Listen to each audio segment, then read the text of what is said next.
Considering I am new to gardening 100%, I am to date blown away by the amount of growth that came on in such a short period of time. Crazy amount of abundance. We simply weren't prepared for it. We've got some really stout, wonderful vegetables growing here, and to me it's always a miracle.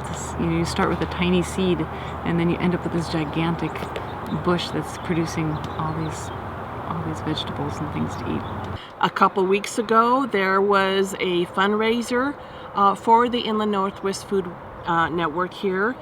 It was a pop-up garden party held at a private residence up in the North Rathdrum area. And the amount that Char and her husband harvested literally 2 days before the party was astounding.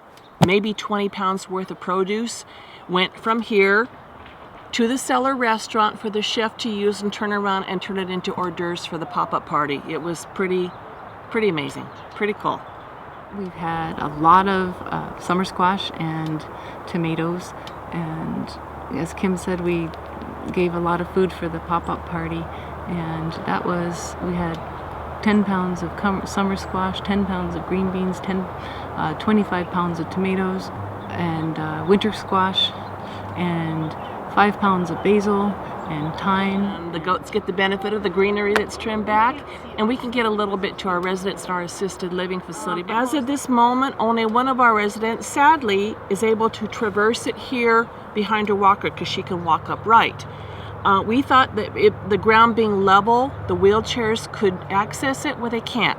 So Char and I actually planted a white clover pathway from the gate area through the arch down into this area, and once it matures and hardens into good strong ground cover, then the wheelchairs will be able to get in here. But until they do, sadly, only one of our 9 residents can actually get in here. So I sort of made the garden in my mind into 2 phases, and phase 1 was to do this half that's got all these raised beds, and then I wanted to do a mirror image of it on the other side. So that's my next plan, is to have a mirror image.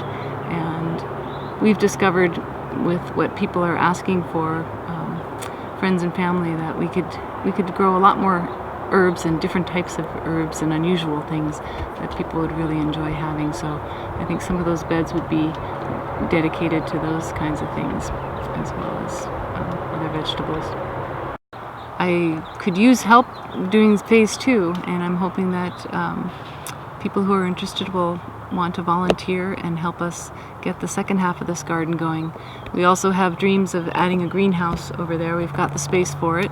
We just need a little physical help and donation of materials. But if things come together like they did for the first part of this garden, I can see it being a reality real soon.